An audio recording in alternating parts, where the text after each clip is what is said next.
Mes paroles valent cher. Salut à tous. J'espère que vous allez bien. Le chairman pour vous servir. Les Guzney m'appellent le chair, les Fimbi 500, mais les deux sont corrects anyway. Sarcel représentant, Sect Abdoulaye évidemment. Bienvenue sur We Hustle, c'est toujours ton émission qui rassemble et motive. Au fil des émissions, nous recevrons différentes personnalités qui viendront s'asseoir à ma table, nous parler de leurs échecs, mais surtout de leurs réussites. Alors Hugo, take a seat, non? PDG, let's get it. We hustle, baby.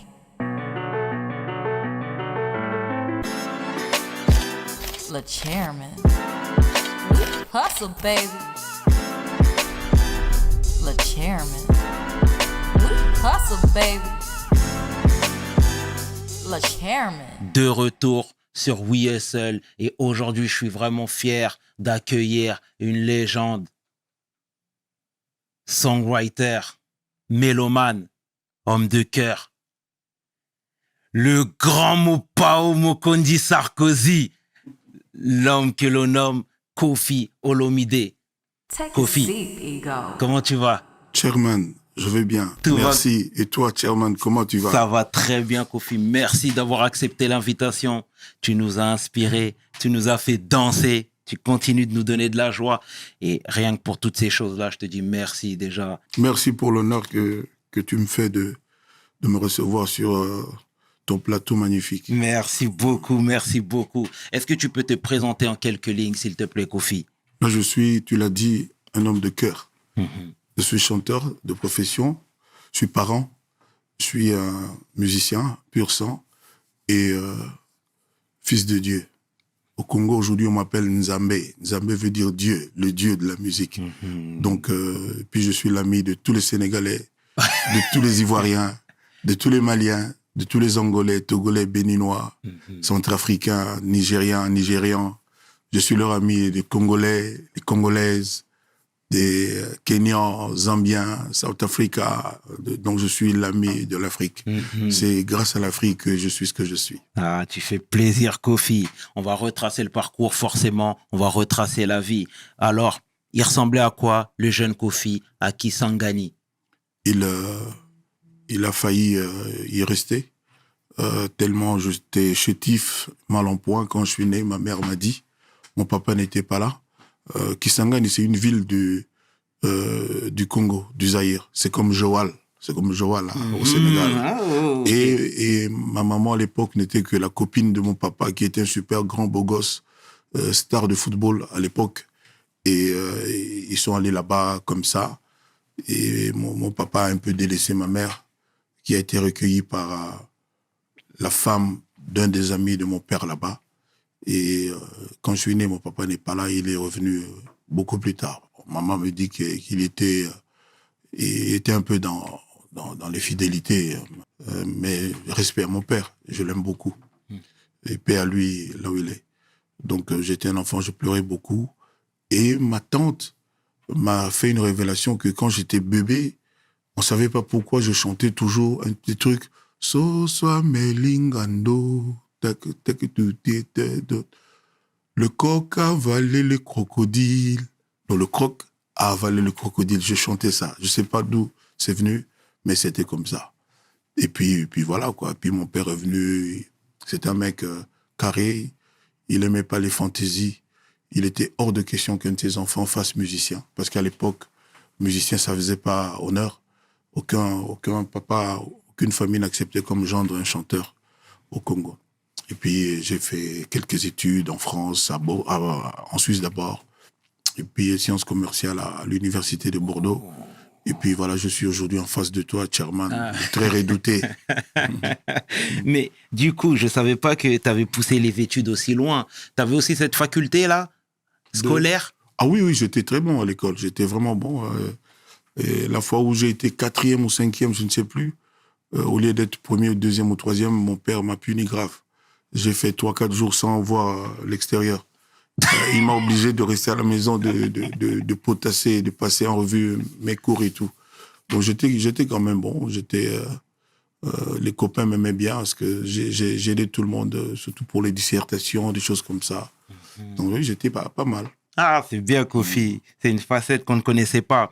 Et la musique, parallèlement à tout ça, tu disais que tu étais bon à l'école et là, dans la musique, tu excellais. Qui a détecté ce talent-là? Personne, c'est-à-dire j'ai aimé la musique vraiment beaucoup, un peu plus que les autres.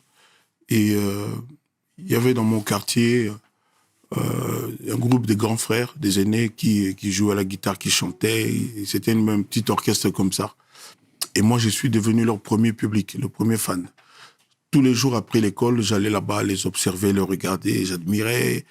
J'étais fasciné par cet instrument qu'on appelle la guitare.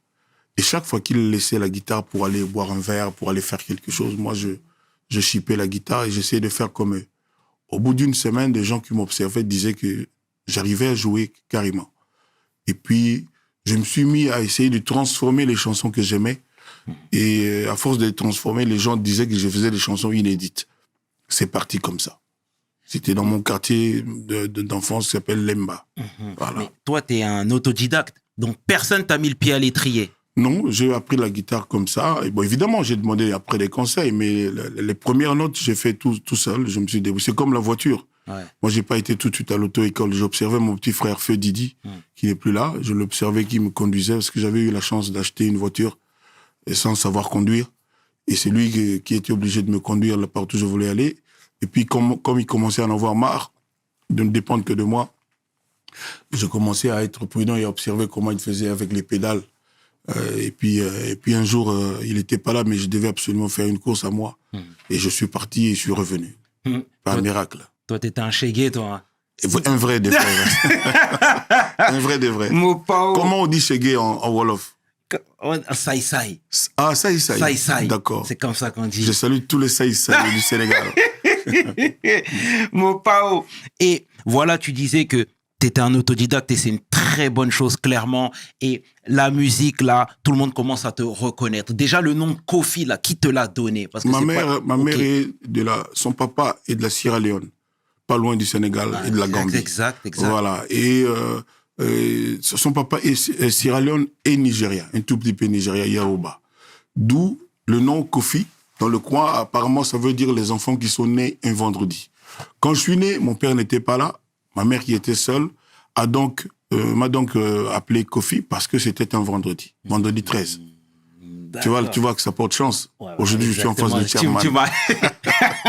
Tu m'as enlevé les mots de la bouche. Ah, voilà. Non, mais magnifique, Kofi. Et tu disais, voilà, que tout le monde avait décelé ce petit talent-là. Tu commençais à avoir une renommée même au sein de ton, je vais pas dire du pays, mais dans ton coin, quoi. Voilà, dans mon coin, voilà. T'as bossé avec Papa Wemba? Non, j'ai pas bossé avec Papa Wemba. Moi, j'étais son fan, j'étais son petit. Et il avait découvert le talent que j'avais à écrire des chansons. Quand j'avais une guitare en main, ça faisait une chanson au bout d'une heure ou deux. Mais justement, ce que je voulais dire, c'est que t'étais son petit et c'est bien déjà de te remettre, de te remettre à ta place, hein, ouais. C'est clairement. Mais t'étais un songwriter, ça veut dire que t'écrivais beaucoup de chansons toi, pour les gens. Exactement. Donc, lui, en l'occurrence, c'était le cas? Oui, quand il a créé son orchestre Viva la Musica, la toute première chanson, Ebale Mbongue, c'est de moi, et beaucoup d'autres chansons. Tout le Congo connaît l'histoire. Donc je faisais ça, c'était mon plaisir de lui faire plaisir, en fait. Je l'aimais beaucoup. Et puis c'est parti comme ça. Et puis les gens m'ont repéré. On a commencé à m'appeler l'étudiant le plus célèbre du Zaïre. Le Congo, c'était le Zaïre à l'époque. Je ne sais pas si tu étais déjà né, mais j'ai un doute. Donc, à l'époque, j'étais étudiant à Bordeaux. Donc, je venais pour les vacances. Et pendant les vacances, on faisait des enregistrements et tout. Et puis, tout mon entourage qui m'écoutait à la guitare acoustique, commençait à me demander instamment d'essayer d'enregistrer moi-même avec ma voix. Et c'est parti de là. Ok, très bien. Et Emenea? Emenea, c'était un musicien de Papa Wemba. Il est venu de Lubumbashi, je crois. Et puis, on est devenus très copains. On avait beaucoup d'atomes crochus et on s'entendait bien, mais c'était un des plus grands chanteurs congolais que je connaisse. Il chantait bien et juste. Voilà. Qui repose en paix. Qui repose vraiment en paix. Ouais. Et Papa Wemba également. Et Kofi, l'arrivée de la rumba congolaise en Europe, en France précisément, tu sais. Moi, je ne sais pas si ça va te parler, mais je viens de Sarcelles et c'est une ville... J'ai vécu à Sarcelles, au Flanade. Flanade. Moufao, Mokondi. Ah ouais. Ben oui. Mais quand ça? Oh là, dans les années difficiles, là, 86, 88, comme ça. Tu Ouais, vois, ouais, ouais. tu vois, prends quelque chose. Ouais, ouais. Et ben, c'est dire que, voilà, comme tu sais, là-bas, il y a une grosse communauté Ouais. afro-caribéenne. Je salue Sarcelles. Ah, ça fait Je plaisir. salue aussi toutes les cités dures, Ça fait, difficiles. ça fait plaisir. Voilà. Et voilà, on a grandi avec cette rumba congolaise, on a grandi avec tout ça. Donc, moi, je veux savoir comment toi, t'as pris la chose. Parce qu'au début, j'ai bien compris que c'était assez récréatif. Il y avait l'école. La musique, t'en faisais parce que t'aimais et t'avais cette fibre-là. Exactement. Mais quand est-ce que t'as su qu'il se passait quelque chose? Toutes les chansons que papa il m'a chantées, qui étaient de moi, étaient devenues des tubes, des hits. Tout le monde aimait. C'est comme ça que mon entourage, mon grand frère, mes potes, José Dayoni, Jean-Pierre Allé, tout ça, m'ont carrément poussé dans un studio. J'étais au studio du plus grand mécène de l'époque, Verkis, VV, qui vient de nous quitter il y a quelques mois. Et c'est la première fois que j'ai enregistré pour moi-même là-bas. À l'époque, moi, j'avais des appréhensions. Je trouvais que ma voix n'était pas convenable. Je dirais pas qu'elle était moche, mais pas convenable par rapport aux voix que moi j'aimais, des gens que moi je supportais. Et j'ai chanté quand c'est sorti. Toutes les filles, le jury qui par ces chansons-là. Et c'est parti donc de là. Et puis j'avais une écriture que les gens aimaient jusqu'à aujourd'hui, que les gens aiment. J'ai fait des chansons qui continuent, des rumbas qui continuent d'être jouées tous les jours, dans les fêtes, dans les mariages. Magnifique. Donc voilà, quoi. Magnifique. Et à l'époque, c'était la grande colonie, la grande camaraderie avec les comparses. Je te dis ça, mais je pense à Taboulay Rochereau. Ah non, ça c'est mon papa. Mais même si c'est ton papa, je veux dire, il te voyait arriver et il te voyait arriver avec le vent en poupe. Tu sais, tout le monde te décelait un certain talent. Exactement. Et tout le monde disait que tu étais le prochain finalement. Lui m'a dit, pendant qu'il était dans ses derniers jours, je suis allé avec larmes aux yeux lui rendre visite. Il était malade. Il était vers la fin. Ouais. Il m'a dit, ne l'oublie jamais, moi je suis peut-être le premier de tes fans. Tu as transformé la musique congolaise, tu as mis la poésie en avant, tu nous as donné beaucoup de choses à la musique. Lui, il m'a dit ça, papa Taboulay Rochereau, que je respecte.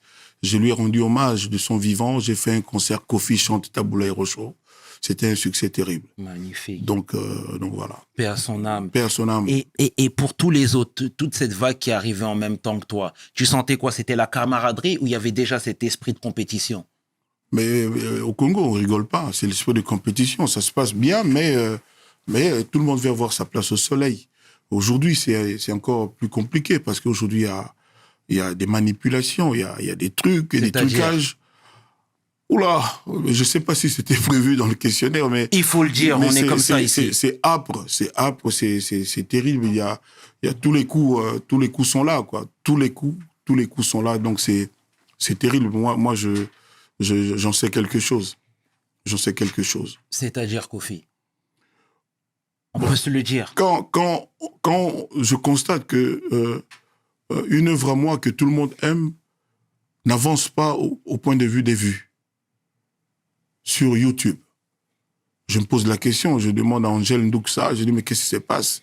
Et puis après les enquêtes, il me dit non, YouTube a bloqué la montée de la chanson au point de vue des vues. Alors que tout le monde aime la chanson. Je dis mais pourquoi non?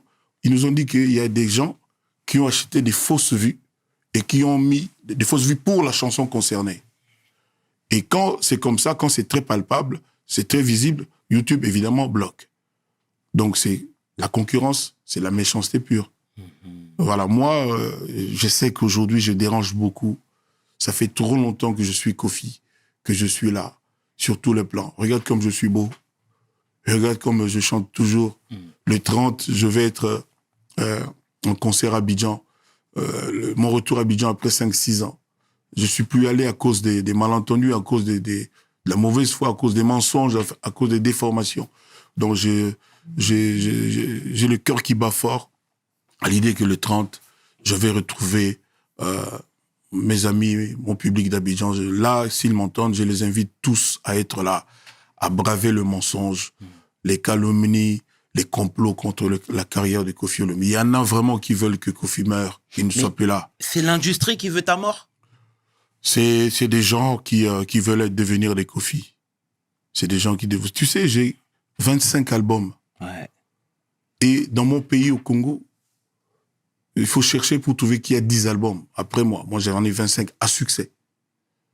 Et c'est comme ça que le dernier, Légende, est combattu grave.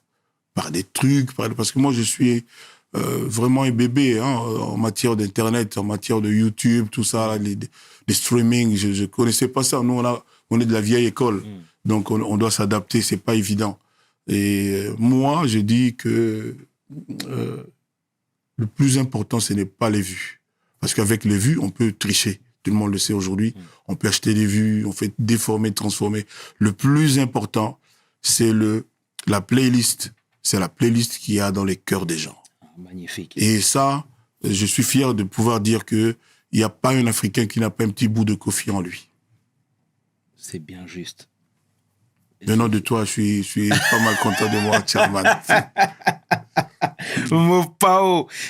Mais tu sais, effectivement, il y a quelques dérives. Bon, moi-même, tu es en train de m'apprendre ces sujets-là que j'ignorais, clairement. Mais on va rester Tu sur... savais pas qu'il y a des fausses vues? Je savais, mais je savais pas qu'à ton niveau, toi, tu étais impacté.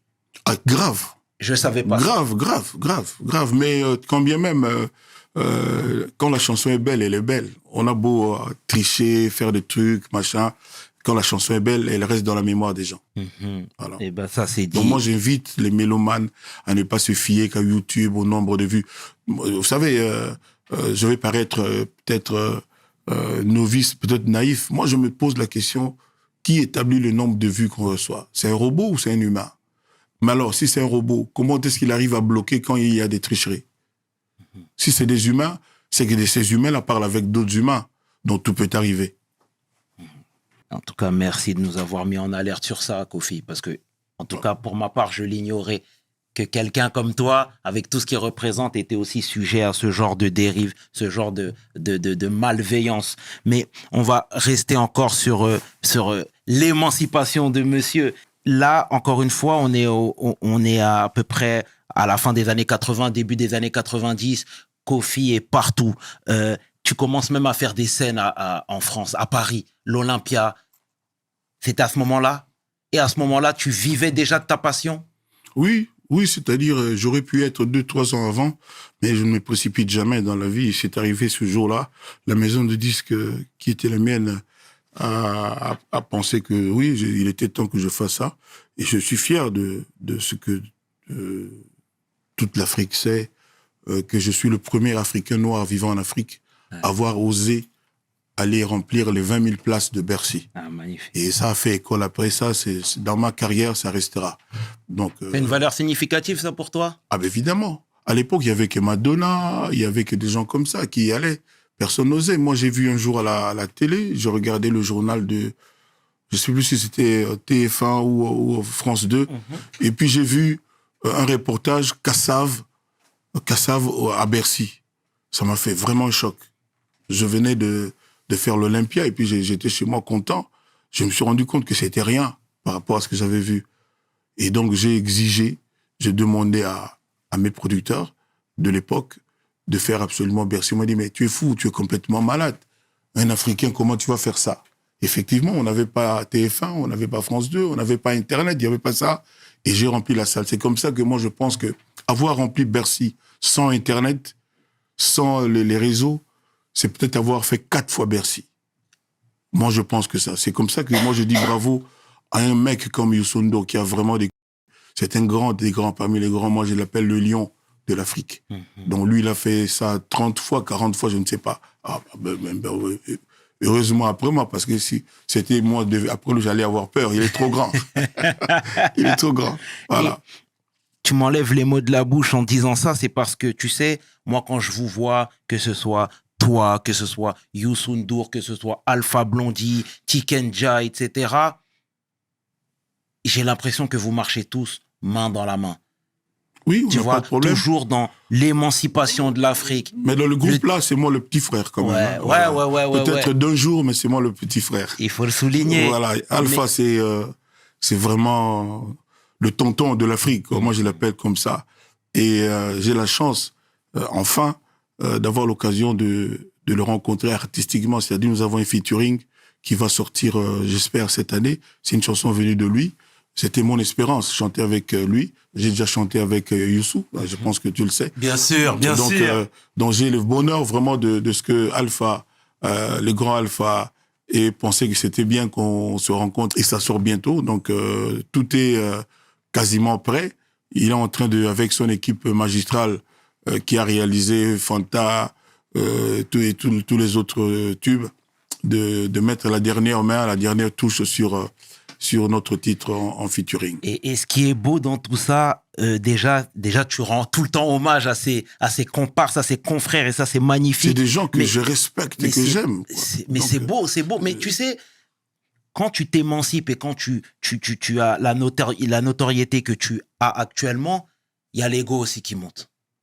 Tu comprends ce que je suis en train de te dire? Ça, c'est les arrivistes. Ça, c'est les gens qui n'avaient jamais cru en eux, qui ont été propulsés par les autres, qui ont été aidés. Mais quelqu'un comme Youssou, le talent est inné. Alpha Blondy, c'est notre Bob Marley, et plus que ça. Koffi Olomide a amené le tchatcho, la rumba au firmament. Donc, moi, j'ai pas besoin d'avoir des complexes, de tromper, de tronquer, de manipuler. J'ai pas besoin de ça, quoi. Vous savez, comme je dis, pour moi, la playlist, l'award le plus méritant, c'est le cœur des gens, c'est la mémoire des gens. Quand bien même je suis le seul Africain à avoir gagné 4 Cora la même soirée. Ça n'est jamais arrivé après moi. Africa United. Yes. C'est bien. Tournée mondiale, Koffi qui tourne un peu partout en Afrique, qui va jusqu'aux États-Unis. C'est quoi le feeling? Comment on se sent? Parce que la rumba, c'était abstrait pour les gens. Ils ne connaissaient pas, tu vois. Et le challenge était vraiment osé. Moi, je suis redevable du public dans toute l'Afrique, tous les Africains. Il y a des Africains qui sont aux États-Unis. Pour la première fois, j'ai été dans un État qui s'appelle Nebraska. Je n'avais jamais été là-bas avant. Et c'était rempli, surtout des Soudanais, de Khartoum et de Djouba. Ça dit, ces gens étaient heureux comme je ne pouvais pas imaginer. Moi-même, j'étais au bord de larmes. Ils m'ont dit, on t'a jamais vu en vrai. Et on danse loi tous les jours, et fracata, tout ça. Et fracata. On danse tous les jours. Et encore des états, là, je vais retourner encore cette année avec Cindy Lecoeur et tout le quartier latin. Donc, je suis redevable. Ces gens-là, je leur dois. Et donc, je dois toujours pouvoir mériter leur confiance, leur estime, être digne de leur affection. Parce que ces gens-là souffrent pour moi. Leur cœur bat quand on leur dit que Koffi a fauté, Koffi lui est arrivé ceci, il est arrivé cela. Donc je les salue, je les respecte et je serai toujours là pour eux. Tant que Dieu me prêtera vie, Inch'Allah. Inch'Allah, c'est très bien, voilà. Koffi. Et magnifique, mon Pao. On adore ça. On adore ça. Mais tu sais, parallèlement à cette carrière-là, moi, j'ai l'impression que la famille, c'est un peu le talon d'Achille. Ouais. Je m'explique. Tu vois, Taboulaye Rochereau a eu beaucoup d'enfants. Il y a eu Youssoufa. Et Youssoufa, dans des interviews, il disait à quel point le manque de son père l'avait perturbé. Il l'avait perturbé parce qu'il n'était pas présent et lui, il vivait chez sa tante, etc. On a reçu Maître Gims dernièrement, que je salue chaleureusement, qui disait la même chose dans la mesure où lui, son père était chanteur, musicien, mais il n'était pas présent à la maison. Tu vois? Et toi, c'est quoi, toi, par rapport à tes enfants, ta situation? T'étais impliqué parce que je sais que t'as beaucoup d'enfants. Moi-même, mon papa était contre le fait qu'un de ses enfants touche à la musique. Moi, j'ai triché, je me suis débrouillé. C'est en rasant les murs que je faisais ma guitare et tout. Et ma mère était mon premier fan. Donc, c'est aussi à cause de ma maman que je suis... j'ai persisté dans l'exercice et Dieu sait si aujourd'hui ça payait et c'est comme ça que je leur ai dit que ma maman c'est je sais pas comment le dire, elle me manque terriblement. Peut-être que beaucoup de choses qui m'arrivent aujourd'hui, c'est peut-être parce qu'elle n'est plus là. J'y pense quelquefois et dans le noir je verse une larme. Je l'aime, ma maman, à fond. Et l'aimer n'est pas assez. Elle vit en moi. Elle vit en moi. Maman Ami, cette grande femme du Sénégal. C'est comme ça que je remercie mon ami Tidiane Souma de la Guinée-Conakry qui a pensé à me faire faire dans quelques temps la tournée ouest africaine en hommage à toutes les mamans de l'ouest de l'Afrique, dans le Sénégal, d'où est originaire ma mère par son papa. Donc voilà. Pour ce qui me concerne, je suis pas le meilleur papa du monde. Sur quel plan? Sur le fait que je suis beaucoup trop absent. Je ne vois pas mes enfants autant que j'aurais aimé par mon boulot. Et puis beaucoup de circonstances de la vie. Le contexte actuel est compliqué pour moi. Donc j'en ai plus qu'un pincement au cœur. Mais j'aime mes enfants, je les adore, je les aime vraiment du fond de mon cœur. C'est eux ma force, tout ce que je fais, c'est pour eux. Ils sont basés à Kin, tes enfants? À Paris, là, derrière chez toi, là. Sarcelles, Bloméville. Voilà. Mais j'en ai à Londres, j'en ai aussi à Paris, mais pas à la maison, quoi. Donc tu dis, j'ai beaucoup d'enfants, j'en ai juste 11. En tout et pour tout. Une bénédiction. Voilà, merci. Toi-même, tu es un enfant, un grand enfant. Toi aussi. Voilà. Voilà. C'est beau. Moi, je suis le bébé de ma maman. C'est ça, exactement, mon Pao. Et parmi tous ces enfants-là, il y a Didi Stone. Ouais. Qu'on connaît un petit peu, qui défile ici et là. Elle a un visage familier. Moi, je sais que... Je lui souhaite la plus belle carrière qui soit. Moi, j'étais fan de Naomi Campbell. J'aimerais qu'elle fasse beaucoup mieux que Naomi Campbell. Et elle est douée. Elle est l'enfant de Kofi. Et c'est une enfant intelligente. Donc, j'ai confiance en elle. Je prie Dieu chaque jour, quel que soit le contexte, quel que soit ce que les gens peuvent imaginer, pour qu'il ne lui arrive que le meilleur dans son parcours. Tout ce que je lui conseille, c'est de ne pas aller trop vite, de ne pas se précipiter, de bien discerner et de faire attention là où elle met les pieds. Et c'est quoi ta relation avec elle? Parce qu'on sait qu'il y a quelque temps, il y a eu du grabuge. Les relations de papa et de sa fille, point très bas. La relation dont on ne parle pas devant les caméras. Ouais. C'est parce que c'est personnel. Ouais. Ce que je dis, c'est déjà... Mais c'est bien, mais tu sais, encore une fois, tu sais, nous, c'est vraiment, c'est pas dans l'idée de laver le linge sale en public, pas du tout. Il n'y a pas de linge sale. Non. Absolument. Nous, ce qu'on veut, justement, c'est de comprendre. Parce que toi, aujourd'hui, mais qu'est-ce que tu veux comprendre quand un papa te dit qu'il aime ses enfants? Mais c'est magnifique. Voilà. Je te dis ça, Kofi, parce que, tu sais, aujourd'hui, tu as ton train de vie. Aujourd'hui, tu sillonnes le globe. Aujourd'hui, Alors, tu veux savoir quoi? Dis-moi ce que tu veux savoir. Je te dis, aujourd'hui, toi, dans sa vie, est-ce que tu es impliqué? C'est ça que je suis en train de te dire. Vous savez, le plus important, c'est ce qu'il y a dans le cœur de l'homme. On a beau faire des grimaces, des gymnastiques, sauter des haies, c'est dans le cœur que ça se passe. C'est dans le cœur. Vous savez, souvent la bouche qui parle contredit le cœur. Souvent les gens, forcés par leur ego, par leur orgueil, disent des choses que le cœur regrette après. Voilà.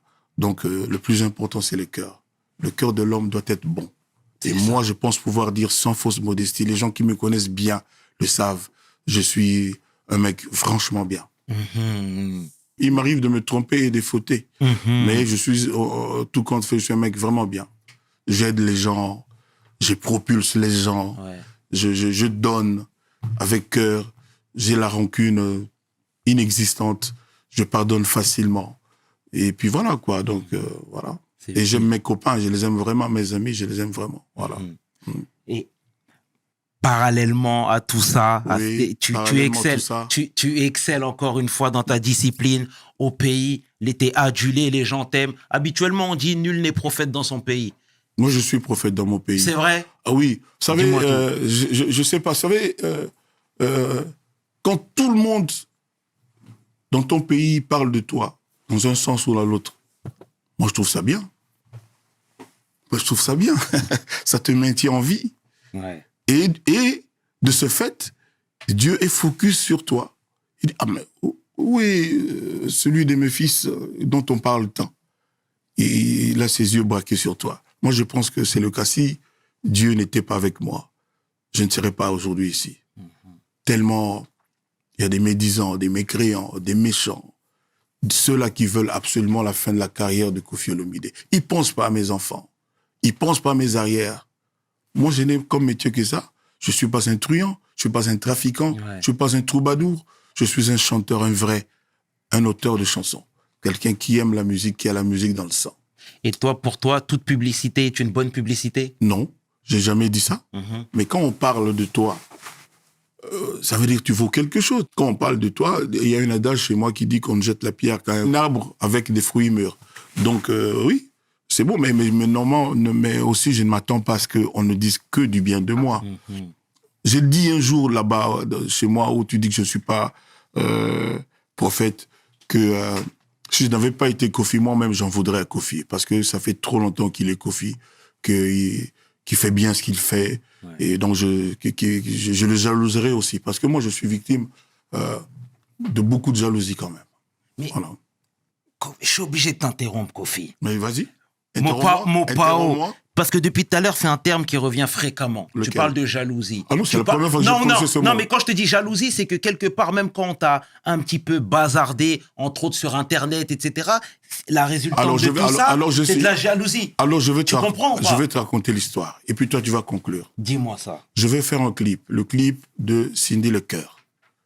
Ça s'appelle Salutations. Quand on veut faire un clip, tu demanderas à tous les artistes, on a recours à un réalisateur. Ouais. Donc, j'ai recours à un très bon réalisateur que je connais. Je lui dis, voilà la chanson. J'attends maintenant que tu me donnes tes idées. Les nôtres, c'est ça, ça, ça, ça. Et sur base de ça, le réalisateur te fait un devis des besoins qu'il a pour réaliser ton clip. Alors, quand il fait son devis, tout est inclus. Des McDo qu'on va manger pendant la pause, du Coca-Cola, de l'eau à boire, le salaire des figurants, des danseuses, les costumes des gens, la location des lumières, des caméras, c'est inclus dans le devis qu'il te donne. Donc ça peut aller de 5 000 € à 1 million d'euros. Ouais. Donc moi, le réalisateur m'a donné un devis. Je lui ai donné 50% de son cachet, comme ça se fait dans tout business. Et il fallait pour ce clip 6 figurantes, des filles, 6, habillées en blanc, en robe blanche, et puis en robe rouge, et puis en robe noire. Et puis 4 mecs musclés comme les gens qui se bagarrent au bord de l'océan à Dakar. Là. Comment on appelle ça déjà? Les lutteurs. Voilà, comme Tyson. Je salue Tyson. Je ne connais pas les autres noms, malheureusement. Je suis un fan de ça. Comment s'appelle ce sport-là? Mbala-Gaye. Mbala-Gaye, voilà. Donc des gaillards comme ça, 4, il en fallait 4 pour encadrer, pour être dans le clip. C'était ça notre idée. Et puis le réalisateur, donc je lui donne l'argent avec lequel il est chargé de donner corps à mes idées sous forme de clip. J'arrive le jour du clip, un peu en retard, et je vois 3 filles et 3 mecs. Des filles habillées normalement, habillées... Les garçons aussi, parce qu'on voulait les garçons habillés comme les garçons là qui dansent avec les stars. Là. tu vois, bien musclés, avec des chemises blanches, ventre plat, pantalon noir près du corps. Ouais. Je vois 3 mecs habillés ordinairement. Ouais. J'appelle alors le réalisateur, je dis, mais pour les besoins du clip, on avait besoin de 6 filles, donc j'en vois 3. On avait besoin de 4 garçons, j'en vois 3 aussi. Et puis un mec qui, on m'a dit après, c'était le manager. Comment on va faire? Il dit, oui, moi-même, j'ai dit au manager là que j'ai contacté que c'était pas du tout ce que j'avais demandé. Moi, je voulais, comme tu viens de dire, 6 filles, tout ça, avec des tenues comme ça. Moi, j'ai dit, en tout cas, pour moi, avec l'idée que nous, on a de ce clip, comme il n'y a que 3 filles, je préfère m'en passer. Comme il n'y a que 3 gars, je préfère m'en passer, surtout que les filles, les figurantes, c'était pas des danseuses, n'ont même pas les costumes. Parce que je lui ai posé la question, vous avez au moins les robes blanches? Non, ils n'avaient pas les robes blanches. À un moment donné, ils ont demandé à aller chercher dans un magasin pas loin de là où on tournait. C'était dans le 12e. Et lui ayant dit ça, je me suppose qu'il va dire à ces gens, parce que c'est lui qui les a contactés par le manager, que non, c'est mort, puisque vous n'avez pas rempli les critères, on ne peut pas faire avec vous dans le clip. Moi, donc, c'est pas mon affaire. Moi, je suis chanteur, c'est pas à moi de contacter des figurants, machin. C'est pas mon truc. À louer les caméras, c'est donc lui. Donc, je lui dis, bon, écoute, on fait les séquences de Madame Cindy, seul, et puis on continuera plus tard, le temps de trouver des figurantes dignes de ce nom. Et puis, on continue de travailler, et puis vers la fin, il vient me voir, il me dit, tiens, le gars là, ils me disent quand même qu'ils veulent absolument que je les paye. Moi, il dit, mais écoute-moi, tu as ton budget. Moi, je les connais pas, c'est toi qui as traité avec eux. Si parce qu'ils sont venus, même s'ils ne jouent pas, même s'ils ne figurent pas, tu vas les payer quand même, ça c'est ton affaire. Moi, je t'ai donné l'argent. Mais moi, mon clip, il doit être comme on s'est entendu, c'est-à-dire avec des figurants, etc. Et puis on finit, et puis moi je me casse, quoi. Je me vais vers ma voiture pour partir.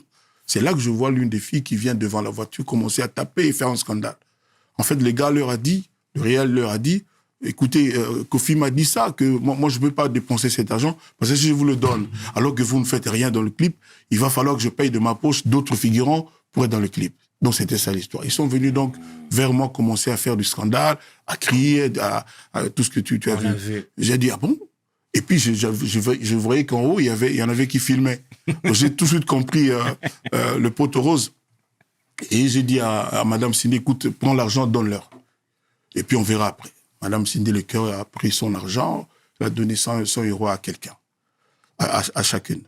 Mais je voulais dire ici dans cette émission que je porte plainte contre cette fille qui m'a insulté. Il y a une vidéo témoin. On a porté plainte au pénal. Donc, je vais aller jusqu'au bout avec cette femme-là qui m'a insulté gratuitement parce qu'elle ne me connaît pas. On ne sait pas parler. Je lui ai rien promis. Elle m'a rien promis. Elle avait un accord, je ne sais pas lequel, avec un réalisateur. Et puis, quand même, Cindy les a payés. On a dit que c'était des coiffeuses. Non, absolument pas. Les coiffeuses ont été payées. Normal, les ont maquillé, Cindy l'ont coiffé. Il n'y avait pas de dire, c'était des figurants et des figurantes, 3 et 3. Donc, voilà l'histoire. Et moi, je ne vais pas m'en tenir à ça. La femme-là qui m'a insulté publiquement, qui a porté atteinte à mon honneur, qui a fait des imputations dommageables, avec mes avocats, on va la poursuivre et la justice dira. La justice tranchera, Kofi. Exactement. Et justement, tu sais, même par rapport à ça, tu sais, Kofi, on avait déjà vu même des vidéos de toi où tu sais, t'es un peu colérique, où parfois tu t'embrouilles avec les gens, des fois il y a des vidéos ici et là. Là, j'ai l'impression que tu as pris la chose avec beaucoup plus de philosophie, beaucoup plus de recul.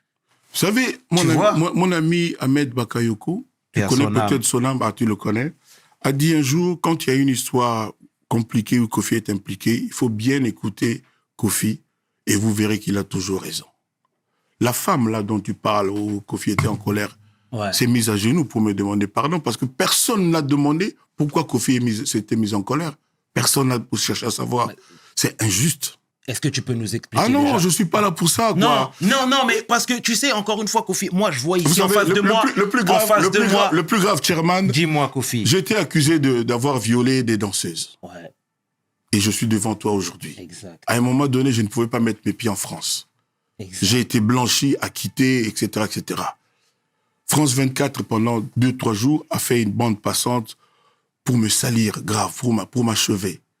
Mais depuis que j'ai été acquitté, France 24 n'a rien dit. Il n'a pas dit que non, Kofi a été à Versailles avec des avocats et il est sorti blanchi. Et là, son innocence a été prouvée et établie. Comment tu appelles ça si ce n'est pas de l'injustice? Moi, j'en appelle au patron, celui qui décide qui passe ou qui ne passe pas à France 24, de bien réfléchir. Parce que là, aujourd'hui, quand je veux faire ma promo, comme tout le monde, là-bas, parce qu'il y a des émissions prévues pour ça, je n'ai pas droit de citer, donc je ne peux pas y aller. Pourquoi? Parce que je suis innocent, j'ai mon casier judiciaire français vierge. Ouais. J'ai jamais été condamné. Jamais. Permets-moi de le dire au clair et fort. J'ai pas été condamné, j'ai été blanchi, innocenté. J'ai eu un sursis pour des questions administratives, pas pour les faits pour lesquels j'étais accusé. On le dit pas, ça. Et on veut me passer pour un démon? Non, j'en suis pas un.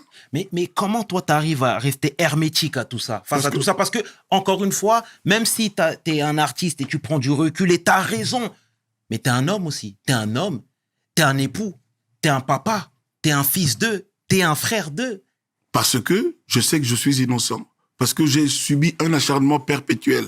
Et les gens qui sont autour de moi, mes enfants, mes amis, tous ceux-là que tu as cités, savent qu'on m'en veut. Ça date pas d'aujourd'hui. J'ai commencé à chanter Tchatcho du sorcier à l'époque. Parce qu'il y avait déjà ces trucs-là de méchanceté, de jalousie contre moi. Ça date pas d'aujourd'hui. J'ai chanté Petit frère à Jésus, Apostola Bolingo, Chemin de la vie. Pour ces trucs-là, c'est récurrent. C'est récurrent. Donc voilà. Je te dis, j'ai jamais déclenché quoi que ce soit, de mauvaise foi contre qui que ce soit. Jamais. Je ne suis que dans la réplique et dans la riposte. Déjà, merci de clarifier la situation, Kofi, parce que moi, quand je dézoome, parfois, et encore plus, même ces derniers temps, tu as tout le temps été dans les dramas. Tu vois, il y a quelques années, tu devais faire l'U-Arena. Tu ne l'as pas fait, finalement, ça a été annulé. Coronavirus. C'est-à-dire, ça montait, et puis le producteur a reçu la lettre que la situation du corona ne permettait pas qu'on fasse le concert. Le gars avait vendu plus de 30 000 billets sur les 42 000. Or, il fallait pas que les gens soient les uns collés aux autres. Et donc, compte tenu de ça, le gars a dû rembourser autant de billets, quoi, avec des larmes. Avec des larmes, je le salue, Coco, là où il est. Donc, mais ça se fera cette année, pourvu que le corona ne revienne pas. Ce n'est que partie Voilà. remise. Et, tu sais, Kofi, là, voilà, encore une fois, tu as ta renommée, tu représentes énormément sur l'échiquier et politiquement aussi, tu donnes ton avis très souvent sur la situation au Congo, mais pas que. Tu donnes ton point de vue sur la société, ton point de vue sur le monde qui nous entoure, etc. Est-ce que pour toi, c'est fondamental de le faire? Parce que tout le monde ne prend pas la parole quand ça chauffe. Ben, il faut savoir ce qu'on dit. Il faut savoir le dire. Et puis, il faut avoir une opinion. Tu sais, les brebis ont beau marcher ensemble, mais ne sont pas vendus au même prix. Donc, il faut savoir, moi, je ne peux pas vivre en ayant le dos tourné au peuple de mon pays, à mes compatriotes.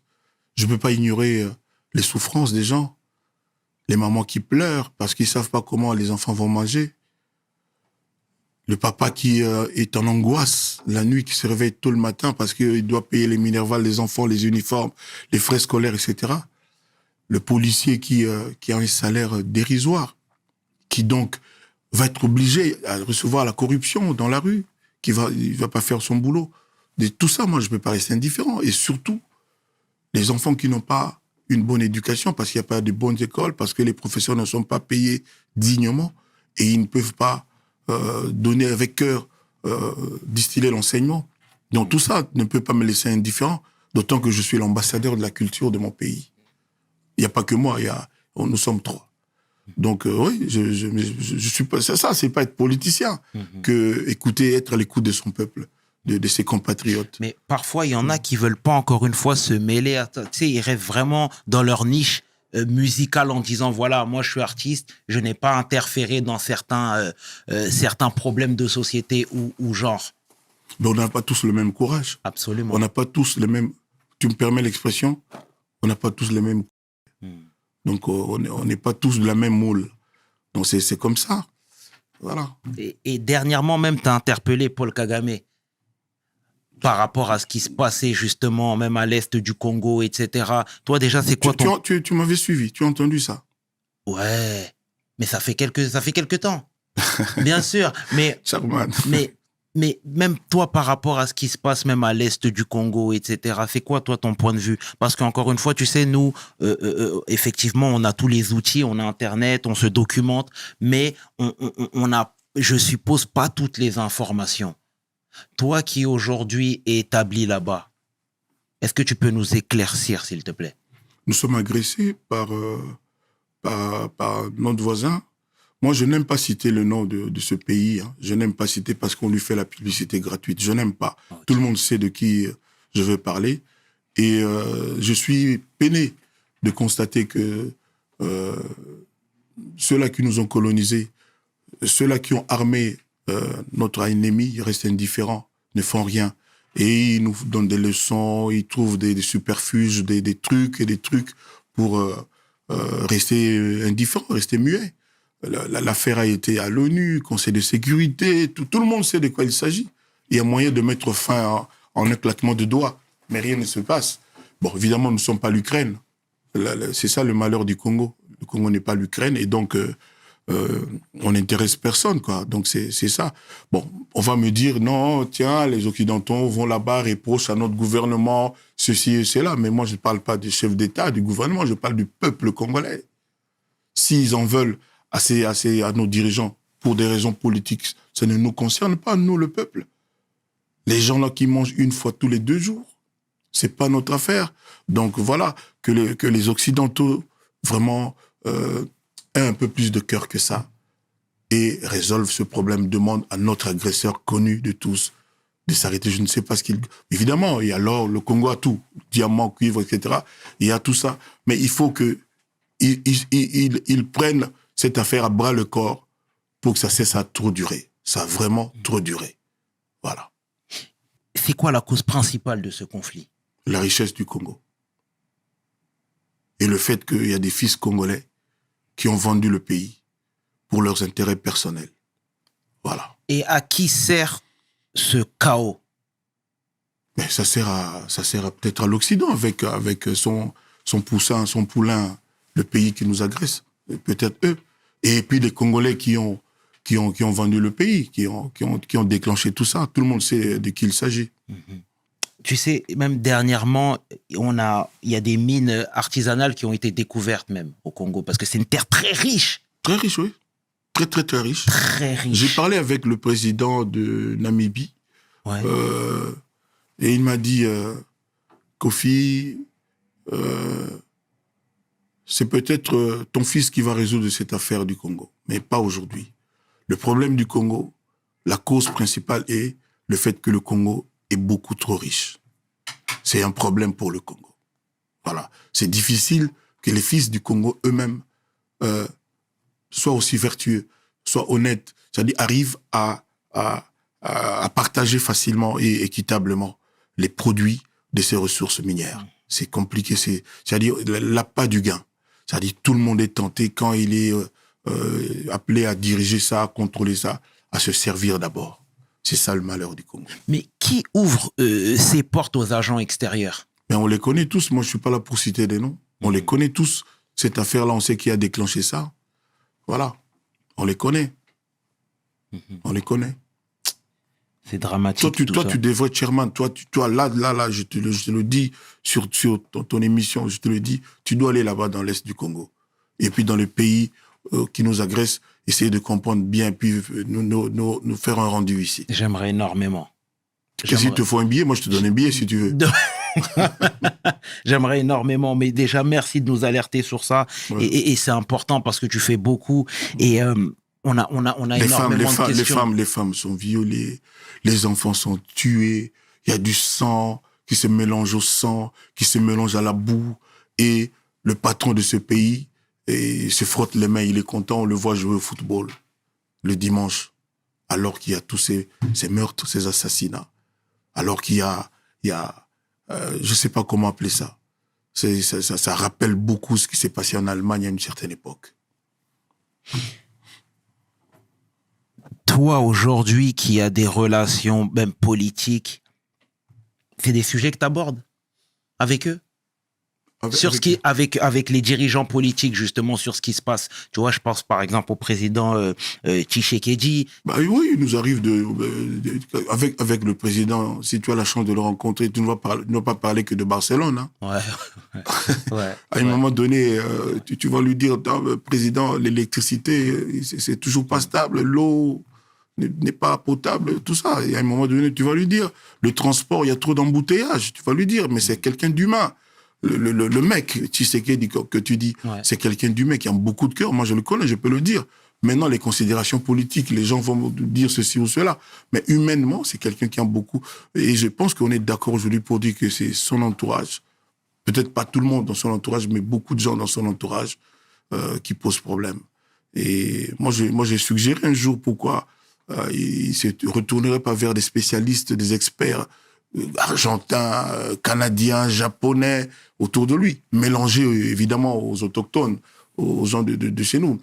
Donc c'est bien d'avoir des spécialistes chinois, vietnamiens pour les routes, pour l'électricité, pour l'eau, pour les écoles, pour la santé. C'est bien. C'est-à-dire les gens qui sont là avec toi pour conquérir le pouvoir, parce que vous êtes dans le même parti, ne sont pas forcément les mêmes qui sont compétents pour que tu réussisses ton pouvoir, ton mandat. Donc, tant qu'à faire, pour ne pas donner l'impression de tourner le dos à son équipe de base, il faut les mélanger avec des gens intelligents, compétents, peut-être venus d'ailleurs, des salariés, des gens qu'on paye. Le président Mobutu, à une époque, avait nommé un monsieur qui s'appelle Blumenthal comme gouverneur de la Banque centrale du Congo. C'était pas parce qu'il avait constaté qu'il y avait trop de détournement de fonds. Et il voulait mettre fin à ça. C'est-à-dire, c'est pas interdit de faire comme ça. J'étais en Angola, moi, j'ai vu que les Portugais, les Brésiliens, qui contrôlent les secteurs, parce qu'ils sont compétents, et on leur donne leur salaire. C'est pas vrai cette affaire de tout donner seulement aux nationaux, aux fils du pays. Non, quand on n'est pas compétent, on n'est pas compétent. Il faut que la compétence soit le premier critère. Mais là, pour le coup, tu as totalement raison. Merci, Chairman. Si tu me donnes raison, c'est énorme. Mais c'est vrai. Et c'est courageux même de le dénoncer. Toi, tu parles comme un rappeur, tu le sais. C'est peut-être les séquelles de Sarcelles. Le mot pao. Ça rime, mais mais t'es un grand parolier. Mais c'est très bien, blague à part, et c'est même très courageux d'en parler sur la place publique, parce qu'encore une fois, aujourd'hui, avec tout ce que tu dis, ça peut être repris, ça peut être déformé. Ceux-là qui ont la notoriété, qui ne disent rien, pour moi, sont coupables. Vous savez, quand on est leader d'opinion, quand on a la notoriété, quand on est écouté, on doit pouvoir être utile au peuple de son pays.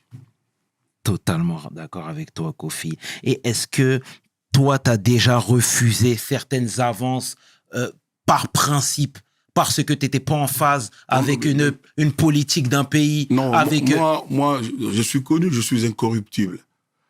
Je dis ce que je pense, je suis connu pour ça. Donc, non, personne n'oserait essayer de tronquer ma pensée, de me faire dire ce que je ne pense pas. C'est dont je ne suis pas convaincu. Ouais. Non, on n'oserait pas.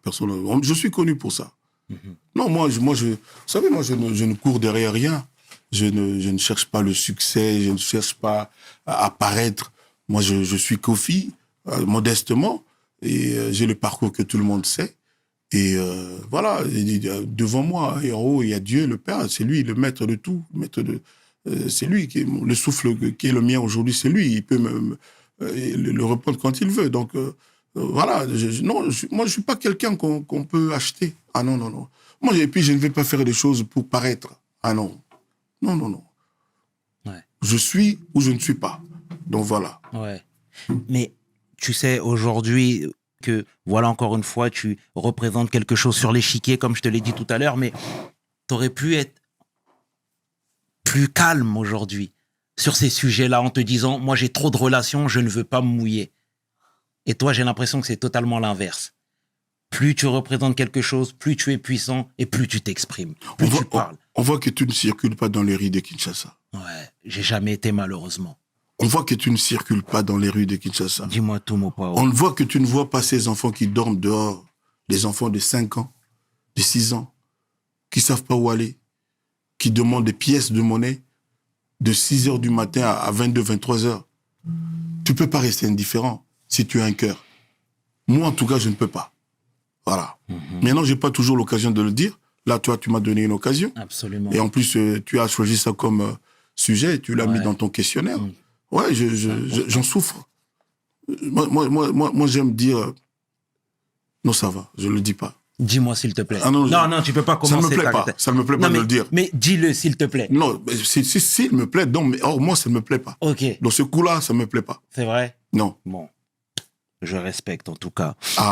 Voilà. Et tu sais, démographiquement, le Congo est un pays gigantesque. Immense.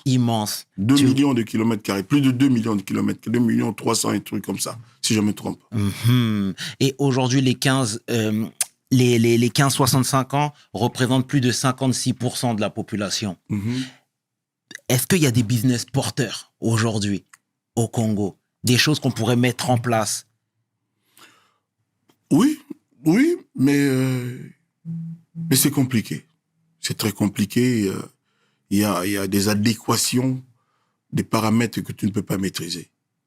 Donc, c'est compliqué. Moi, j'ai une fois parlé avec le PDG, le patron de MTN, téléphone. C'était en Ouganda. C'est un ami que je salue. Je lui dis, mais c'est très bien ça, tout le monde me dit du bien de votre réseau là. Mais pourquoi vous ne venez pas au Congo? Il m'a raconté une histoire. J'étais sidéré. Il m'a dit, oui, je suis venu moi-même parce qu'on aime le Congo, c'est grand, c'est un grand marché pour nous. Et on est venu parce qu'on voulait installer notre réseau là-bas chez vous. Et puis on nous a dit, ok, attendez, on va venir vous voir. Et au bout de 5-6 jours, parce qu'il ne se passait rien, il faisait que dépenser son argent avec son équipe pour manger, payer l'hôtel. Il a eu la visite d'une sommité du pays. En tout cas, un parent d'une sommité du pays. C'était avant l'époque de Tshisekedi. Mhm. Et ce que la personne lui a dit de faire pour qu'on accepte qu'ils investissent au Congo, c'est à pleurer. C'est honteux. Je ne peux pas répéter ça ici. Je parlais au patron du réseau lui-même, patron Afrique. Donc j'ai pleuré pour mon pays, quoi. Mhm. Mais bon, aujourd'hui ça s'est un peu arrangé, ça s'est beaucoup arrangé, mais il y a toujours maille à partir. Qu'est-ce que tu lui as répondu en privé alors? J'étais sidéré, je ne pouvais pas parler, j'étais comme glacé, comme congelé. Je ne pouvais pas le croire. Je ne pouvais pas le croire. C'est terrible. Mais je lui dis ici par le canal de ton émission, Chairman, Dear sir, if you are listening to me, I ask you to try to go again in my country to invest with your network. We need you in Congo, my dear friend, boss. You speak English? Of course. Yeah, of course. Yeah. Of course. Yes. Kofi, toi, tu bouges partout. Oui. Tu bouges partout. Le 8, je joue à Cape Town. Ouais. Le 8 là, avril là. Ouais, Le 10 aussi. Donc j'ai 2 concerts, 2 dates. 2 dates là-bas. Après là-bas, le 15, je suis à Kadoma. Kadoma, c'est comme si tu chantais à Bordeaux, en France. C'est une ville du Zimbabwe. D'accord. Et puis le 18, je joue à Harare, la capitale du Zimbabwe.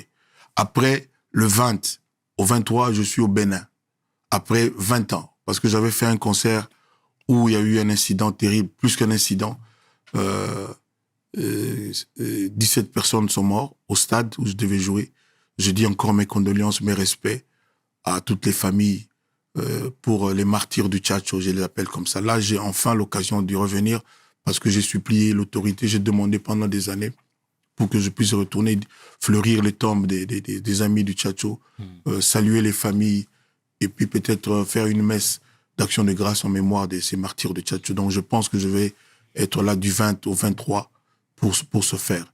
Et après ça, à partir du 25 avril, je serai à Abidjan, en Côte d'Ivoire, pour un concert qui me serre le cœur. Ça fait 6 ans qu'à cause des mensonges, je n'ai pas pu chanter là-bas. Donc ce sera le 30 au Palais de Congrès de l'Hôtel Ivoire. Je demande à tous mes fans d'acheter déjà leurs billets. Je ne veux pas je veux que dans 2 semaines, vers le 15 avril, qu'il n'y ait plus de tout de billets pour que moi je me consacre à l'artistique. C'est tout à ton honneur. Voilà, donc le 30 avril à Abidjan. C'est tout à ton honneur, Kofi. Et Dakar, c'est quand? Dakar, c'est après ça, mais comme la date n'est pas encore définitive, confirmée, je ne peux pas encore en parler, mais j'ai pas un coin où je me sens bien que Dakar. Voilà. Ouais, je vais venir. Il y a du poisson partout. Sous toutes les formes. Le tchof. Et voilà, encore une fois, tu bouges tout le temps et tu sillonnes le globe, tu sillonnes l'Afrique. Est-ce que toi, il y a des pays qui t'ont impressionné par le développement? Oh bon, j'étais dans des pays, chez toi à Dakar, j'étais à le nouvel aéroport là, comment ça, Diaz, à Dakar là. Blaise Diagne.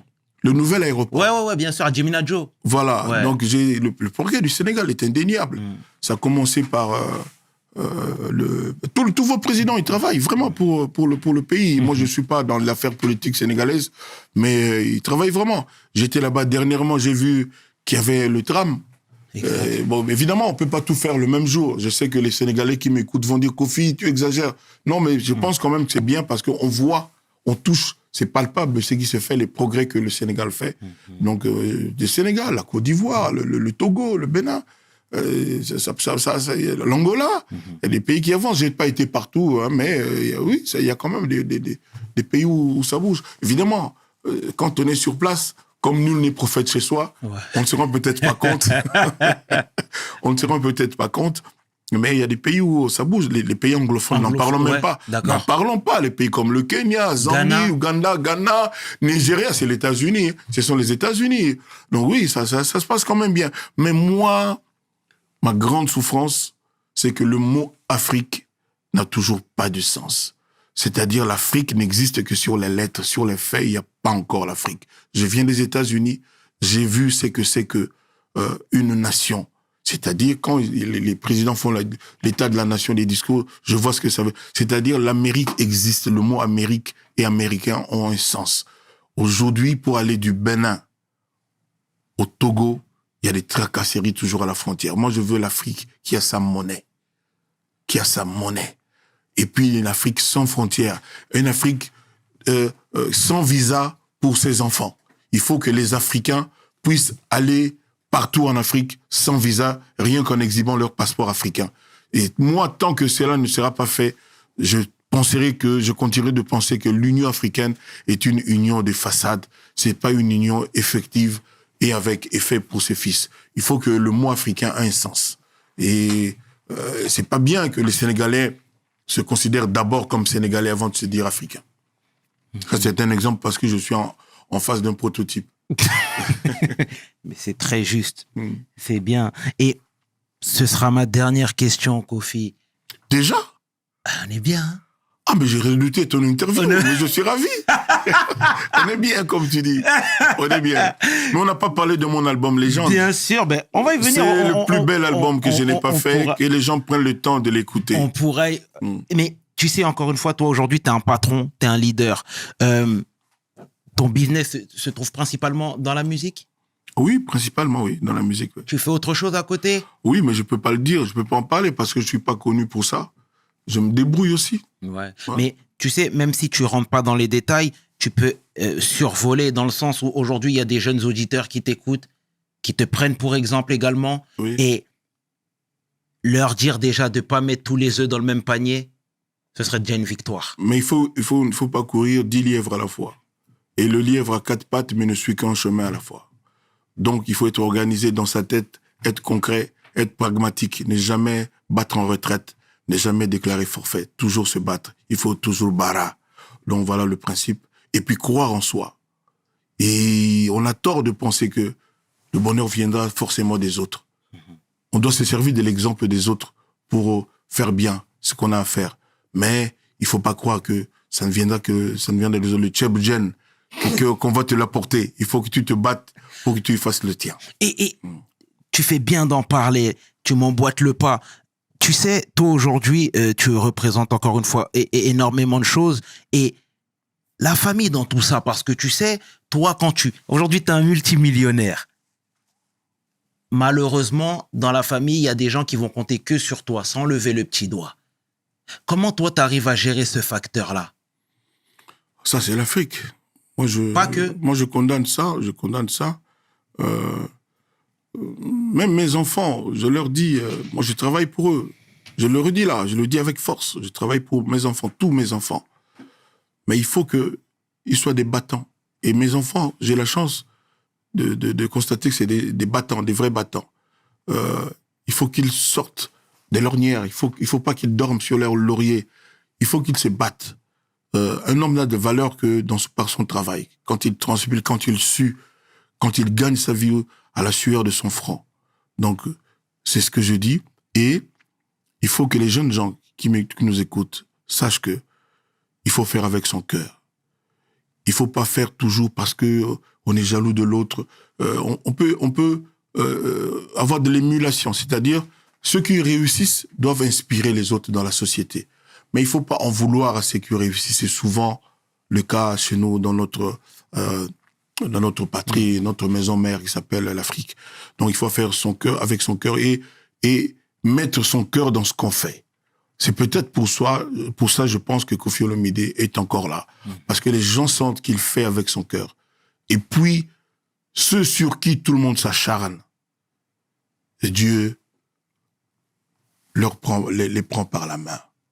Dieu ne les quitte pas des yeux. Parce que Dieu connaît le fond de chacun d'entre nous. Il sait que celui-là, Kofi Antoine, ce mec bien, il me respecte, il me craint, il me loue, il me demande pardon, il met ses genoux à terre dans sa chambre quand il se lève pour dire Dieu, sans toi je ne suis rien, tout ce que j'ai, tout ce que je suis, c'est toi, mon créateur. Chairman, j'ai fini. Merci à toi. Et merci Kofi. Et dernière chose, qu'est-ce qui te motive à rester depuis toutes ces années dans le milieu de la musique, dans ce monde-là de la musique? Tu sors ton dernier projet, tu es toujours présent. Tout le monde te cite en premier quand on parle de la rumba congolaise. Une fois, j'ai dit que j'allais quitter. C'était un tollé terrible. Personne n'a voulu. Il y a peut-être 6 ans, 7 ans. Personne n'a voulu. Et je ne sais pas te le dire autrement. C'est comme quelqu'un qui a la malaria ou le palu. Il ne peut pas dire le contraire. Je sens en moi le palu ou le virus là. Moi, je sens en moi la bête de la musique, de l'art. J'écris des chansons avec une facilité incroyable. Et j'ai encore des rêves. Je rêve énormément. Il y a des gens que j'aimerais rencontrer artistiquement. Il y a des genres musicaux auxquels j'aimerais toucher. Là, j'ai fait un titre un peu rap, vibrant. Hein? On a entendu ça. Le départ sera brusque. Ils se réjouiront pour la chute. Ne connaissent pas la suite. Aïe, aïe, aïe. Tu connais cette chanson? Bien sûr, les enfants veulent le lait. Les bras au charbon, maman a assez du pain, fini le biberon. Voilà, biberon, je destine ça à tous les mecs à Sarcelles et dans tous les quartiers, à Gonesse, Villepinte, j'en oublie, dis-moi, à Villejuif, à Drancy, à Rony-sous-Bois, partout dans les quartiers. Donc je demande aux jeunes gens d'écouter Biberon, c'est dans mon album. Et ils vont être étonnés. Ils vont comprendre pourquoi on m'a appelé Papa Rapa. Parce qu'un papa qui rappe. Pourquoi on me le reproche des fois. J'ai dit, mais la musique n'a pas de frontières. La musique n'a pas d'âge. Donc, un vrai musicien doit pouvoir être capable de toucher à tous les genres. Voilà. Donc, l'album Légende est là pour vous, les jeunes aussi. Écoutez, vous allez vous faire plaisir. Parfait, Kofi. En tout cas, Kofi, au nom de toute l'équipe de We Hustle, nous te remercions sincèrement pour ta venue, pour ta bonne humeur, ta transparence et les conseils avisés. C'est important pour nous. Tu sais, je veux te dire que j'ai découvert... Je connaissais pas beaucoup. J'avais vu, comme ça en passant, un excellent journaliste, un homme de médias, un communicateur. Je te jure que tu es jeune, parce que là, je vois, tu dois avoir peut-être 27 ans. Tu as entre 25 et 40. Laisse-moi dire mon truc. Laisse-moi dire mon truc. Tu as entre 25 et 39 ans. Donc, tu vas aller très loin. Continue d'être comme ça, vrai, et puis au service des autres. Continue de faire avec ton cœur, respecter les gens comme tu m'as respecté. Toujours. Et tu vas voir, ça va voler toujours et toujours. Merci, le grand mot Pao Mokondi. Merci beaucoup. Merci beaucoup. À Dakar, hein? J'adore ta ville. J'adore ta... Comment on dit? Nangadef, Sénégal. Voilà. Merci, Kofi. Voilà. Ça fait plaisir. Merci. Je t'en prie, merci. C'était le chairman en compagnie de la légende. Le grand mot Pao Mokondi Sarkozy. Koffi Olomide pour We Hustle. Mes paroles valent cher. Peace. We hustle, baby.